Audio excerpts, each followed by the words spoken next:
The water has been rising all day, and as you can see, it's flowing into this apartment building behind me. I'm here in Church Hill, Tennessee, in Hawkins County, and as you can see, the secondary road that I'm on, Esser Street, is covered.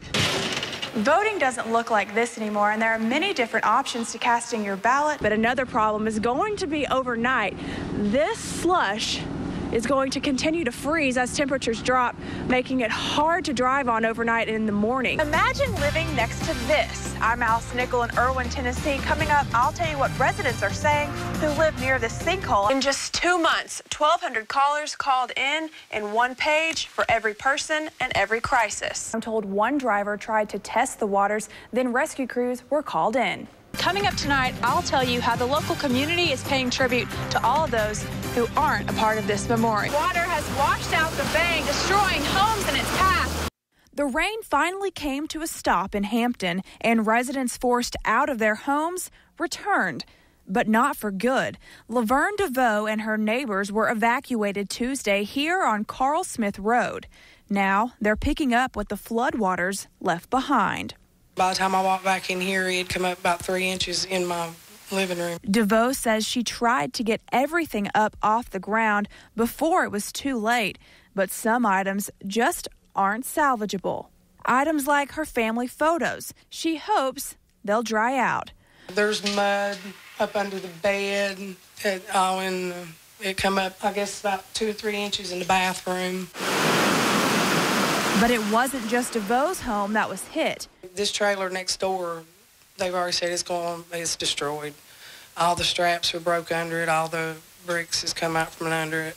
You can see the water flowing through the side of this home, and neighbors tell me the residents still haven't returned. When they do, they and their neighbors will try to save what the mud and water didn't destroy. What is believed to be a triple murder-suicide has the town of Erwin looking for a way to heal. And one neighbor, Lori Dameron Tipton, turned to Facebook to help her community grieve after police say Saturday morning Clyde Hughes killed his wife Bridget and their 2 children, Whitney and Austin, before turning the gun on himself.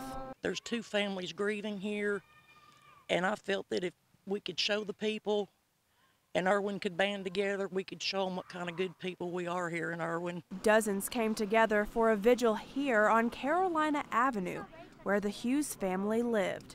Tipton said it is the least she can do to help her community. I have lost a son, I've lost a child, I've not went through anything like this, but somehow I felt my son was saying, you know, Mom, I've got him up here, you handle it down there. With candles in hand, mourners prayed and sang songs around 3 snowmen that neighborhood children made in memory of the victims. The good Lord just brings me to certain places like this. Like I say, I bring flowers for due respect. As Pastor David Crutchfield led the vigil, he couldn't help but remember a past conversation with the man police say is responsible for this tragedy. He confided in me at one time that he had lots of trouble in his life a couple of years ago, and you know, that's very obvious that he did. The vigil is just one small step in the healing process.